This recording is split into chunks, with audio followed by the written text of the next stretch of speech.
예, 아까 방송을 들으셨겠지만, 여기가 5시에 나가라고 하네요. 이게 주최 측에서 이걸 잠깐 모르셔갖고, 약간 뭐 당황하셨는데, 그래도 어떻게든 관중은 별로 없어도, 이게 뭐 TV 이거 녹화는 지금 하고 있으니까, 하여튼 가능한 한 빨리 끝내는 방법으로 해서, 각자, 자장인, 저는 한국공학대학교 김정용인데요.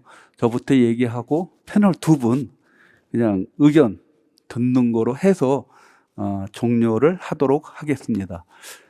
그 첫 번째 발표하신 우리 정만기 회장님 뭐 탄소 중립과 뭐 수소의 역할인데 저는 지난 8월 23일 날 굉장히 의미 있는 조약이 하나 체결된 게 그 캐나다 뉴폰틀랜드에서 캐나다 정상하고 독일 정상이 만나셔 갖고요. 적어도 2025년, 늦어도 2030년까지는 수소 공급망을 구축해서 캐나다에서 독일로 보낸다. 이런 게 지금 얼마 전에 체결이 됐습니다. 굉장히 그 의미 있는 조약이거든요. 이제 물론 이제 이거는 캐나다 쪽에 있는 이제 풍력 발전 이런 거여서 암모니아 형태로 이렇게 액화시켜갖고 보낸다. 뭐 그런 얘기입니다. 잘 알다시피 우리 수소 에너지는 뭐 3가지 종류가 있는데요. 뭐 그레이 수소, 블루 수소, 그린 수소가 있는데 결론적으로는 이 그린 수소를 어떻게 확보하냐. 아까 우리 정만기 회장님도 그래서 우리나라에서는 안 되는 건 해외에 있는 이렇게 그린 수소를 이렇게 수입해 오는 것도 하나의 방안이 될 수 있다.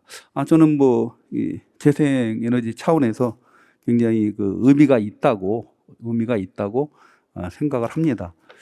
예, 두 번째 이제 뭐 베트남의 이제 뭐 뇌조류 방식을 우리 이동욱 장모님이 발표하셨는데 제가 잠깐 뭐 베트남에 조사한 바로는 하여튼 베트남이 그 아시아 신흥국가 중에서는 그래도 사회 체제가 안정돼 있고 그래서 해외 투자가 그래도 좀 양호하고 2020년에는 다른 데는 다 코로나 여파로 개도국이 마이너스 2.1% 성장을 했는데 그래도 베트남은 뭐 2몇 프로 성장을 했다.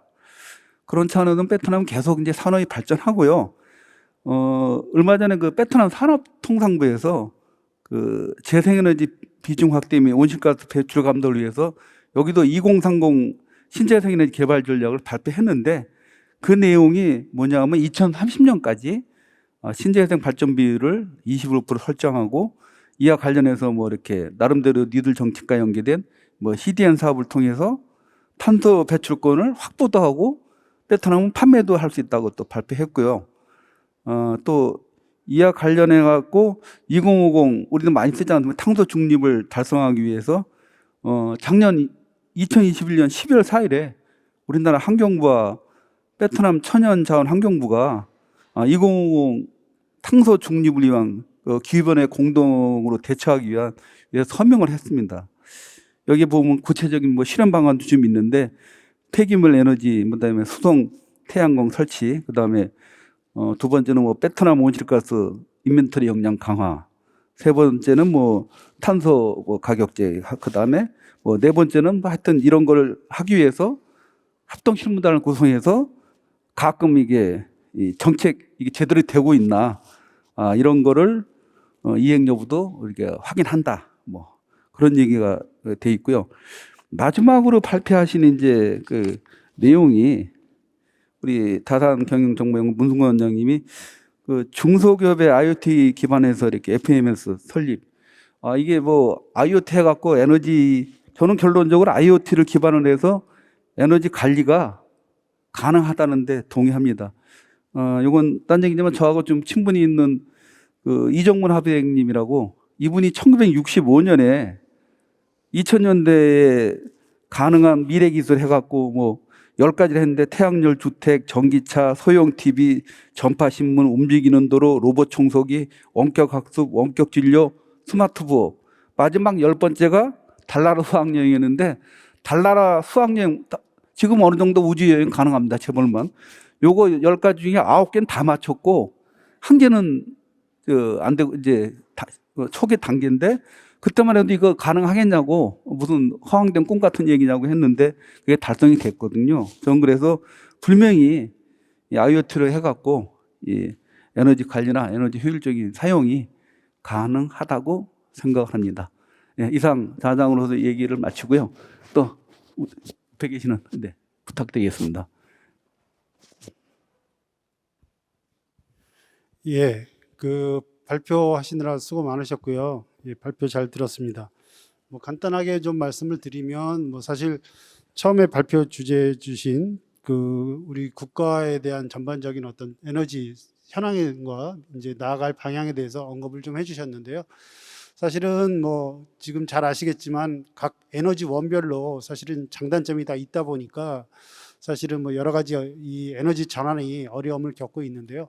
특히 수소 같은 경우는 뭐 그린 수소가 굉장히 좀 필요하다라는 건 알지만 또 그거에 대한 기술 개발은 아직 여전히 좀 갈 길이 멀다 보니 지금 각국에서 그 부분에 대해서 노력을 많이 하고 있는 것 같습니다. 따라서 그 부분에서도 이제 우리나라 이제 정부 정책에서 R&D 지원을 또 좀 파격적으로 해서 빨리 우리나라 이 수소 에너지 부분에서는 이제 선도 국가로 나갈 수 있도록 해야 되지 않냐라는 생각을 좀 했고요.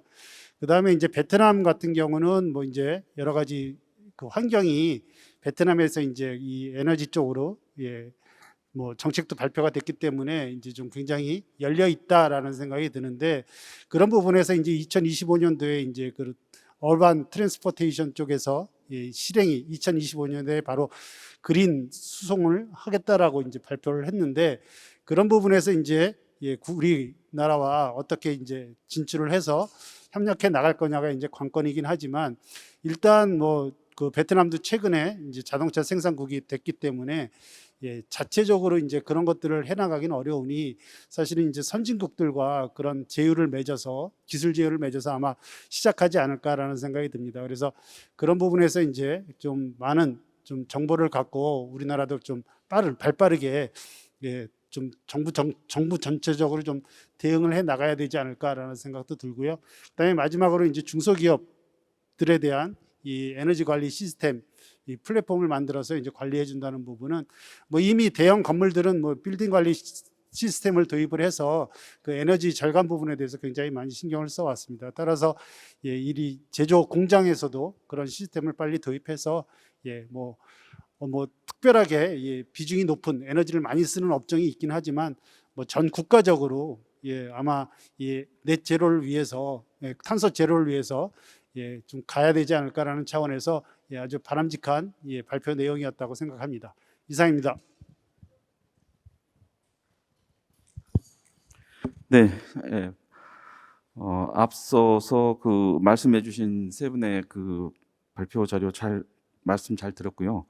전체적으로 지금까지 논의됐던 내용들에 대해서 다시 이렇게 반복적으로 말씀드린 것보다는 제가 생각하는 관점에서 좀 이런 부분은 전체적으로 아울렀을 때 좀 고려해야 되지 않을까라는 생각에서 몇 가지 좀 짚고 넘어가는 측면에서 말씀드리겠습니다. 미래는 아마 꿈꾸는 어떻게 꿈꾸느냐에 따라서 이렇게 결정이 되는 것 같습니다. 그만큼 사회에서 요구되는 것은 인재의 어떤 역할과 그 활용이 중요한 부분인데요. 앞서서 말씀드린 국가적인 측면에서 정책 그리고 해외 사례들을 베트남 사례를 가지고 말씀해 주신 것에 대해서 깊이 이제 느낀 바가 있는데요. 아울러서 이제 중소기업 현장에서 제조 혁신 관련 측면에서 에너지를 어떻게 관리하는 부분에 있어서의 말씀도 아주 중요한 말씀인 것 같습니다. 여기에 전체적인 것을 고려했을 때 인재 양성 부분은 지금까지 계속 말씀드리고 관련된 부분들에 대해서 뭐 여러 학회에서도 논의가 되는 부분인데요.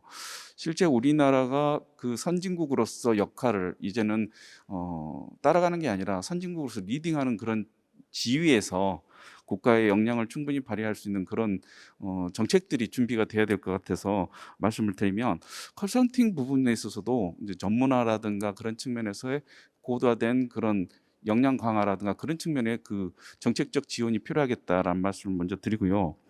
그 제조 현장에서는 말씀드린 대로 전 정부에서부터 추진했던 스마트 팩토리나 그리고 최근에는 소공인들, 그러니까 9인 10인 미만의 그 기업들을 대상으로 지원하는 스마트 공방, 그런 사업들이 지금 활기차게 전개되고 있는 시점인데요.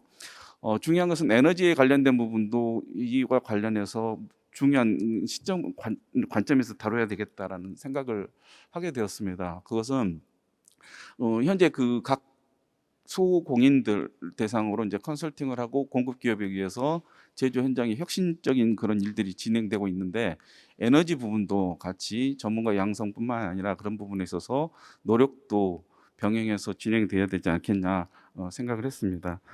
국가의 전반적인 미래는 아마 지금 현재 어떻게 생각하고 어떤 니즈나 어떤 필요를 지금 생각하고 고민하는 사람들에 의해서 아마 결정나지 않을까 다시 한번 생각하는 그 귀중한 자리였는데요.